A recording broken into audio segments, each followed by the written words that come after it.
why can't Spurs? We're not saying, necessarily saying Spurs are going to win it, but if you're in it, you'd want to win it. What's the point of being in it if you're not going to want to, going to win it? You've got to have that sort of mentality about you, haven't you? You've got to have that attitude in you in some way, just to even get as far as you can. Yeah. So the dead absolute 110% favourites to win it, Chelsea, have dropped more points against a newly promoted team as well, with a manager that a few weeks ago at least, didn't have the full confidence of the owner. Yeah, the full backing, yeah. With no real investment. Nope. And Rick saying as well that when I brought up the point, well, Arsene Wenger went into the season pretty much without the title in his mind, didn't he? He was doing interviews going, yeah, we're just going to go for pretty much third, I think, was his around third. Really? Yeah, around third was his target. And Rick wants him gone. Rick's a flipping diehard gooner, and he wants Wenger gone.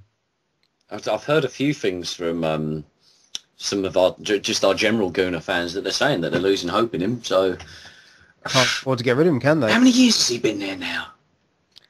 Fucking ages, isn't he? It's 13 years. 13. I thought it was 13. Yeah. Hopefully this will be his last anyway. Oh well, that's the problem. He's just signed a new contract, and I believe he's there till it's either the 2013. It's either till 2013 or the 2013-14 season. Yeah.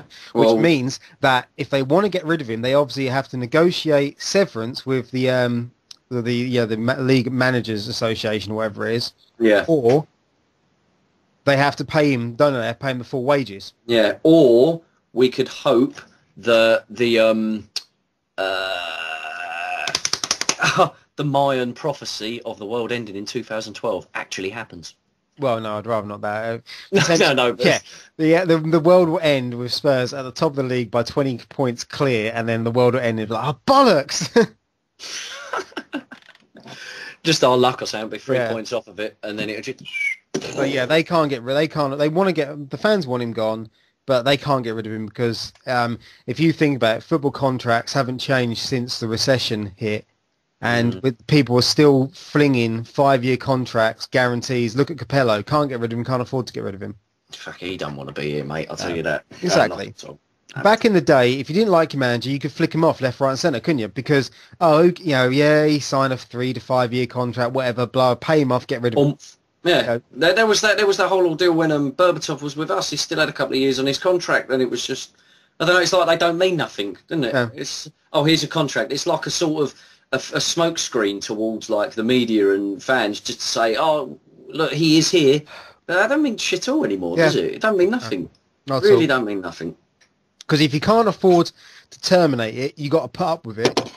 And basically, if a team like Man City comes along, you ain't stand a chance to honour it. Well, quite frankly, I'd play for Man City if I was a professional footballer of some sort, because for however shit I am, for however shit your Torre is, they're paying him like 250 grand a week. Yeah, do you know what I mean? You wouldn't. But if you were at Spurs earning 50 grand a week, would you take? Saying that, no, because I'd be playing at Spurs and I'd be fucking happy. So that's the thing. It's the thing with James Milner is technically it's looking like they made the best choice by leaving Aston Villa because they're in free fall. Well, yeah, they're not doing anything. They're just completely on their way down. As I said a moment ago, they're just mediocre now. They need a proper shake-up in there. They need to get rid of some people and get some new people in. Definitely. Yeah. And the last thing about the Newcastle-Chelsea game, not only, again, the 100% favourites drop points. Mm-hmm. So how dare anyone even say Bolton aren't in the running? They're there. Exactly. If you're there now, in 15 games, you could still be there. Let's hope Man United. Well, let's just hope the top 3 at the moment sod up. That's all I can. That's all I can hope. They are sodding up, though, aren't they? That's the thing. Yeah. Although I've said I don't see us, sadly enough, winning the league in the next season or two. I hope I'm massively proved wrong, and I'm kind of the way the performances are going. I'm kind of think I'm proving myself. I kind of think the team are proving my opinion wrong, because I do think we possibly can. We've got the team to do it, but there's something in me still telling me at the moment we're not going to do it this year or next year. Well, our first go in the Champions League, and we're there. Fucking brilliant, We're mate. right, yeah, exactly. We're dominating in the Champions League, and we're really there and still there in the Premier League. And it's added pressure because that's the thing. We qualified for the Champions League because for the first time in ages we had no bullshit UEFA Cup To get in our way. Yeah. And we haven't got any Carling Cup either in some respects to get in our way. So that's helping us as well. And after the FC20 game, we got 2 months break basically, don't we? We have a 2-month gap between. Yep. Rejuvenate ourselves. Yeah, so we got basically for 2 months. It's nothing but it's all focused on the Premier League and FA Cup. I think we're finally learning to get the consistency between them at the moment, and I think tonight's game showed that personally. But obviously, we'll explain like that when we get into it. But last thing about Newcastle, was just watching that match. You suddenly do realise just how much pace Bale and Lennon, and actually the whole team have. Because was it Shola Amiobi or whatever how you pronounce it? Right, yeah. Shola Amiobi, I think it is. Oh my God, Newcastle were through on several occasions, but it was just like slow motion. Really? Yeah, that bad. And the balls into the box as well. When people say Crouch is set, when people say to Crouch, it must be a dream to have the kind of delivery that you get from like Bale and. Lennon on a good day, and Van der Vaart, and it is a dream. Because again, some of the balls in the Newcastle putting in were pathetic. The crosses were absolutely atrocious. Yeah, they managed to walk away with a point. Yeah, was it at Stamford Bridge or was it? It was at St James. Is that St James's Park? Yeah. Oh, blimey! And it's just that it was just it just highlighted quickly, very visually to me, just the sheer ability and pace that this Spurs team possess, that watching the Newcastle side, how slow they were to react, how slow they were to run with the ball or run onto balls, and the delivery, it's well below par. And for them to be in ninth where they are now on 19 points. Yeah, and to draw 1-1 with Chelsea. Yeah, it goes to show that the battling is out there. But, it definitely gives good praise to Lennon and Bale for the way they go about things. Yep. Right, Werder Bremen. Blimey, trying to set my mind back now. Right. Who the hell are Werder Bremen? But yeah. Oh yeah, we did boring arse game, wasn't it? Absolutely boring arse game.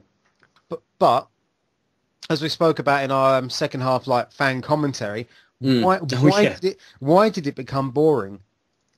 Come on, it's the player we want to. It's the player we do. We're not being nasty, and I know confidence is an important thing, but realistically, when things have to be said, we have to say them because there's one player in that game and tonight that needs. Was it Palacios? It was Palacios. Yes. Oh, fucking hell! What is? Oh, he aggravates me because when we bought him, he was our star signing. He was the one that got us out of trouble, quite frankly. And it, to me, looks like his job at White Hart Lane is completely done, which is sad, really, because you can see he loves playing football. And in the media recently, it said it when Harry Harry and his wife bumped into Palacios and his mum in the high street, and his mum was like, "Oh, why don't you play Wilson? Why don't you Because he can't pass." Yeah, because he can't fucking. And he didn't tackle. Do you know what I mean? Okay, if you can't run with a ball and you can't make fucking simple or cutting passes, what is your purpose as a footballer? Exactly. If you're at least going to be a holding midfielder, get the tackles in. Get around the fucking midfielders and the strikers and get in their faces. Press them high up the pitch. You could see that Modric just really didn't want to pass to Palacios any longer because to me he completely lost his head in the first half. You could see if he had a choice, if we hadn't have lost Cabal and Van der Vaart, I'm sure that he would have been like at half time. I'm sure he would have just been like, sub me off, I can't handle this, because the fans were even cheering when he actually put a pass together. So I think me and my old man, when we was watching the game, we counted I think it was 7-8 passes each time he got the ball, 8 passes in a row. We'd string about 4 or 5 together, it'd come to him and then he'd just lose it. And I don't know what the fucking hell was wrong with him. A player of in the Premier League. Anybody in the Premier League can put a pass together. Do you know what I mean? You're a professional footballer, for Christ's sake. No, I totally agree. The Werder Bremen match to me it started buzzing, and then when Genius got substituted and Palacios came on, we lost our attacking impetus, but at the same time we didn't really have a great defending idea what was going. We completely lost our game plan. Like tonight against Liverpool, Van der Vaart off in 10 minutes. It was like, oh crap, hang on. So that's our game plan. Yeah, we'll switch it around. We'll go 4-4-2. We'll bring Defoe on. It'll be all right. Don't worry, it'll be fine. Oh no, Kabul ends up getting injured. Yeah. Then it just goes to pot. Do you know what I mean? Basong played his bloody heart out. I tell you, I shat myself when he came on. Really? Yeah, because he I was not confident in him. No, I don't. I think he's, again, not to rip on the geezer, but he is like our last resort defender. He does make a lot of mistakes, and he isn't quite on his toes enough. But Palacios, fucking hell, we walked that Werder Bremen match. But if we'd had Genius on for the 90 minutes, we'd have fucking done that 6-7. He had a cracking game. He did. Well, up until he got injured. But Palacios just bored the game down because he's Palacios not a true player.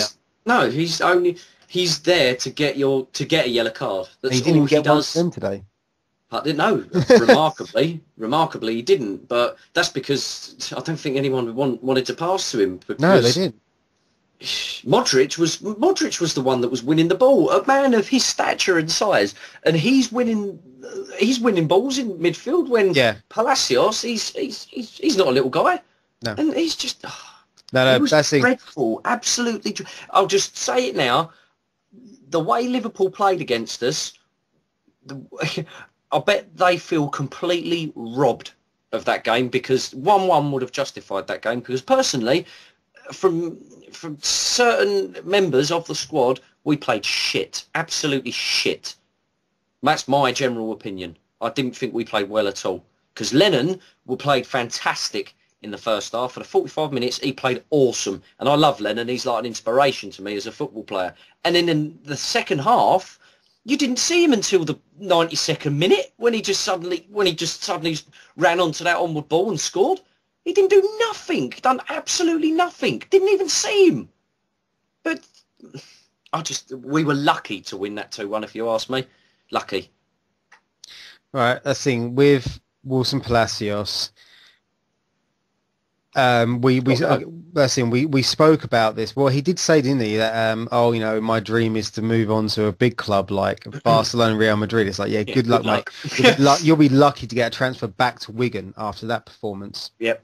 So he stifled the Werder Bremen match, I felt, although we actually won it comfortably, and it was another glory, fantastic European night at the Lane. But that's gone. Now, like you say, back to the Premier League, this Liverpool game. Okay, so we lose Rafael van der Vaart after 10 minutes. Now, did you notice how Van der Vaart moves onto the ball and it kind of bounced under his foot and flicked back off him? But 2 minutes prior to that, Lennon had done the same thing, broke through it. I was like, is this a cursed ball? Exactly the same thing. It was like they just their legs were running too fast, like for their mind, and they just completely overstepped the ball. Because if you look, to me, it didn't look like Lennon wanted to back heel it. To me, it looked like